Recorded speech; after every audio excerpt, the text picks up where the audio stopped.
In this video, we're going to have a look at something called the ambiguous case of the sine rule. So notice over here we have a triangle and one side is 10, one side is 6, and the angle we're working here with is 33. Now notice the interesting thing about this particular triangle is that I've partitioned it into two possible different triangles. So on the exterior, I've labeled one side as 6, and then there's this interior side within the triangle which has the same length as the outside side on the right here. And the reason why I'm choosing this one is that when we're using something called the sine rule, sometimes if our triangle is an obtuse triangle, we can get the angles wrong, even though we put the correct values within our calculators, and even though it looks like we're doing all of our calculations correct. So in this particular video, we're going to have a look at this particular triangle as an example of what is called the ambiguous case of the sine rule. Now jumping into it, I'm going to annotate all of the sides and the angles of this particular triangle, and I'm going to call the angle here, this vertex, I'm going to call it C, and therefore this side over here is going to be little c, and then I'm going to call the side or the angle on the right here big B, and therefore this side is going to be little b. Now, I could label the angle C and the side C, but they're not really, or the angle A and the side A, but they're not really relevant for this example. But I'm going to add one more annotation in, and it's going to be B dash. So what B dash is going to represent is the angle just in here. And so B represents this angle. As you can tell, it's acute, and this angle here, B dash, this one is obtuse. Now, using our sine rule, we want to find the value of side, or we want to find the value of angle B. And we've got two different possibilities here. We've got this acute angle, and then we've got this obtuse angle over here. Now, arranging everything in our formula, we could say that, using the sine rule, we can say that sine of angle A over A is equal to the ratio of sine B over little b. And remember, we want to solve for the angle of B, so this guy here. So what I'm going to do is rearrange this equation such that B, angle B, becomes the subject. So doing that, I'm going to multiply both sides by little b and flip both of the expressions around in this equation. So what we'll have is sine of B is equal to B sine of angle A all over side A. And then I'm going to take the inverse sine function of both sides of this equation. So that will leave me with B. And then outside I'll have the inverse sine function of little b multiplied by sine A over little a. Now looking at the diagram, what I can see is little b is equal to 10, little a is equal to 6, and the angle C is equal to 33 degrees. So substituting in those values, what we find is the inverse sine is 10 sine of 33 over 6. And now comes the fun part. Now we're going to put it into our calculators. So what I'm going to type is the inverse sine rule. Then I'm going to go 10 sine 33 degrees divided by 6.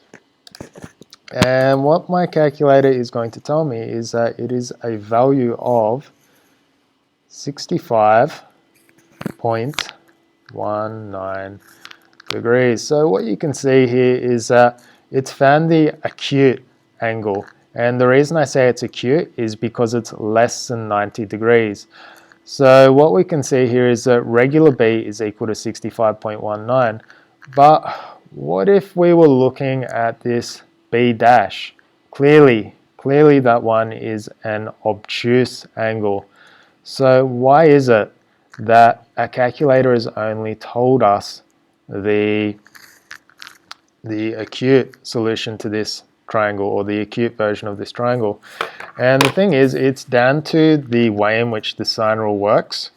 So if I bring up Desmos, what I've gone and done is I've graphed the sine function in red over a range of 0 degrees up to 90 degrees. And what we can see is as we move the angle, so A, as we move it from low up to angles of 90 degrees, so this is covering all of our acute solutions to the triangle, notice how the ratio changes. So for low values of the angle, the ratio is closer to 0. And as we move towards 90 degrees for the angle, our ratio itself approaches 1. But the thing is, this only covers the solution for acute triangles. What if we're looking at obtuse triangles? Well, then it slightly changes. So we're covering a range of 0 to 180 degrees. So 180 degrees there. What you'll find is that this black line over here, it cuts through the graph of the sine function twice, which means that there are two possible solutions to this particular problem. And what we find is that the ratio itself, so this second, or this y value, this is what we put into the inverse sine function, and it spits out the angle itself.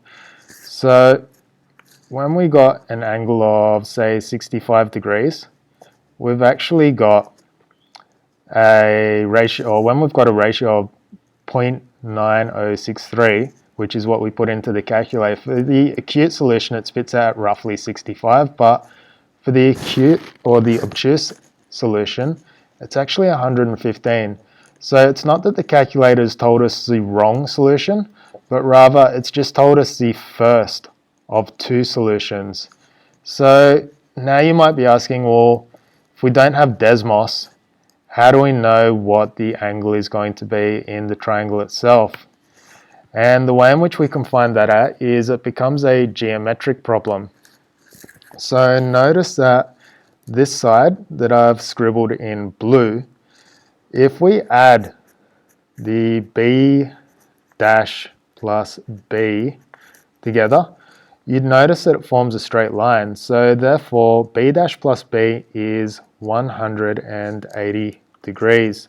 Now, if we know the solution to the acute triangle, then we can calculate the solution, or the angle of the obtuse triangle, by simply putting in B, or substituting B into this equation here. So doing that, first I'll rearrange it. I'll say B dash equals 180 degrees minus B, and then solving for B, we get 180 degrees minus 65.19 degrees. And throwing that into my calculator, it equals out to roughly 114.08 degrees. No, not quite. Not 08, 80 degrees. And then rounding up again, 81 degrees. There we go. Now we've got it. So there are two solutions, because we can have two possible triangles, because this angle B could be either acute or it could be obtuse.